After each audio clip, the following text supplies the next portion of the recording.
दिनांक 28 जून रोजी रात्रीच्या सुमारास नारायणबापू नगर जेल रोड येथे साहेबराव केदार यांना जुन्या भांडणाची कुरापत काढून सुरेश खंडारे, यश गरुड दुर्गेश व यश दंडगव्हाळ यांनी लोखंडी रॉड व धारदार शस्त्राने डोक्यावर, कमरेवर आणि हातावर वार करीत जीवे ठार मारण्याचा प्रयत्न केला होता। जखमी साहेबराव केदार यांना तातडीने नाशिक रोड येथील खासगी रुग्णालयात उपचारासाठी दाखल करण्यात आले होते। सदर घटनेची उपनगर पोलीस ठाण्यात तक्रार दाखल करण्यात आली होती। मारहाणीच्या घटनेपासून 4ही संशयित फरार झाले होते।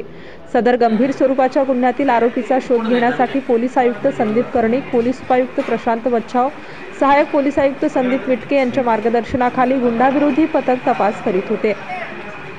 सदरचा तपास सुरू असताना फरार आरोपीपैकी यश दंडगव्हाळ हा उपनगर पोलीस स्टेशन हद्दीतील दसक जेल रोड परिसरात येणार असल्याची माहिती गुंडाविरोधी पथकास मिळाली।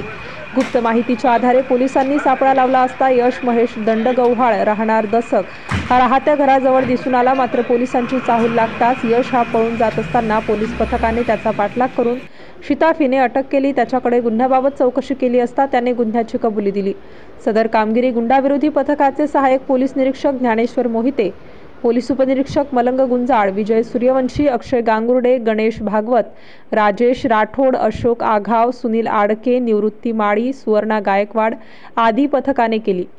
स्टार न्यूजसाठी मोहसिन पठाण, नाशिक।